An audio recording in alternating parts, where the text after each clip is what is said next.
కాదు నాకు ఒక క్యూరియాసిటీ, నన్ను అందరూ అడుగుతుంటారు తిరువీరు ఎట్ట పెట్టుకున్నావు, తిరువీరు అంటే ఏంటి, ఎవరు పెట్టారు, అర్థం ఏంటి, తమిళోడువా తెలుగోడువా? సుమంత్ ప్రభాస్ ఎవరు పెట్టారు పేరు? ఫేస్బుక్ క్రియేట్ చేసినప్పుడు సుమంత్ రెడ్డి అనేదో పెడితే అది యూజర్ నేమ్ వస్తలేదు అట్లా అని ఫేవరెట్ హీరో పేరు పక్కకు పెడదామని చెప్పేసి సుమంత్ ప్రభాస్ అని పెడితే ఇంకా అది అట్లనే కంటిన్యూ స్క్రీన్ నేమ్ మీద దాకా అట్లనే వచ్చింది. ఏం మాట్లాడతలేడు ఈ మనిషి, షూటింగ్లో కూడా డైలాగులు అప్పుడే మాట్లాడతాడు, ఉత్తప్పుడు మాట్లాడితే మాత్రం వేరేలాగా అనిపిస్తుంది. మాట్లాడు భాషి అంటే ఒరిజినల్ పేరు నరేంద్ర మనోడిది.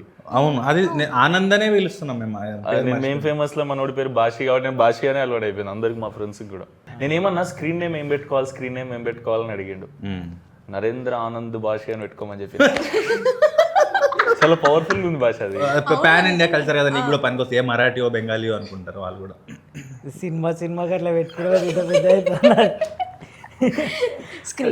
స్క్రీన్ అని తీసుకున్నావు.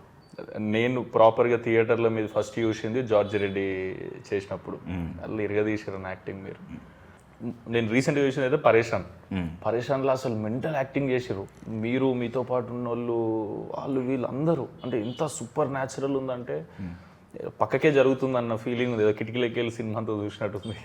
అంటే మీరు ఎంచుకున్న మీరు పర్సనల్గా చేసినవి, ఇప్పుడు జార్జ్ రెడ్డి అంటే అందులో ఆపోజిట్ క్యారెక్టర్ చేసారు కదా, ఇప్పుడు మసూదా అయినా ఇదైనా గ్రేట్ ప్రీ వెడ్డింగ్ షో అయినా, ఇప్పుడు నేను ట్రైలర్ చూసినాక భాష నాతో ఫస్ట్ చెప్పిండు కూడా ఇట్లాంటి కాన్సెప్ట్ ఒకటి చేస్తున్నా సుమంత్ అని. అరే భలే కాన్సెప్ట్లు ఎంచుకుంటారు అది ఇదని. అంటే ఎన్ని కథలు వింటే ఇట్లాంటి కాన్సెప్ట్స్ మీ దగ్గరకు వస్తాయి. ఇప్పుడు నేను కూడా వింటూనే ఉన్నాను ఆ కథల మీద కథలు. ఎంత కాదన్నా టెంప్లెట్ జోన్లోనే ఉంటున్నాయి చాలా. అలా క్లారిటీ ఉంది. బేసిక్ ఏంటంటే బడ్జెట్ వైజ్ ఒక తక్కువ బడ్జెట్లో సినిమాల్లో ఎవరు యాక్టర్లు ఉన్నారు, ఎవరు అప్రోచ్ అవ్వడానికి రెడీగా ఉంది అన్న దాంట్లో నా మెయిల్ ఐడి కానీ నా వాట్సాప్ నెంబర్ కానీ ఈజీ దొరుకుతుంది. తర్వాత నా మేనేజర్ కాదు నేనే కదలింటా, సో కాల్ నాదే. కాబట్టి వాళ్ళకి ఈజీ అయిపోయింది. ఇప్పుడు ఏబిసిడి ఆప్షన్స్ ఉంటాయి ప్రతి రోల్కి, అట్లాగే ఒక ఆప్షన్ నేను అయిపోయా. బడ్జెట్లో వస్తాను అండ్ అప్రోచ్ అవ్వడానికి యాక్సెస్ ఈజీ కాబట్టి రోజంతా ఇంటే నెలంతా ఇంటే ఎప్పుడో ఒకటి దొరుకుతుంది. అది దొరికింది కూడా మన దాకా వస్తుందని గ్యారంటీ లేదు. మార్కెట్ ఇష్యూస్ రావచ్చు, ఇంకొకరు రీప్లేస్ చేయొచ్చు, ఆ ప్రొడ్యూసర్కి డబ్బులు సుధరాయించకపోవచ్చు, ఏదైనా కావచ్చు. మనకు బాకీ ఉంటే ఆ ఒక్కటి మనతోనే ఉంటుంది. అదే ప్రీ వెడ్డింగ్ షో అట్లా అయింది. అట్లా వచ్చి ఎట్లా అప్రోచ్ చేయండి డైరెక్టర్ అన్న మీ దగ్గరకు వచ్చి? మనకు ఉస్తాద్ సినిమా డైరెక్టర్ ఉన్నాడు ఫనీ, ఫోన్ చేసి ఒక కథ ఉంది విను అన్నాడు. సరే ఇంటా, నేను పంపించాను, రోజు ఇంటుంటా కదా, ఎక్స్పెక్టేషన్ అయితే ఏం లేకుండే.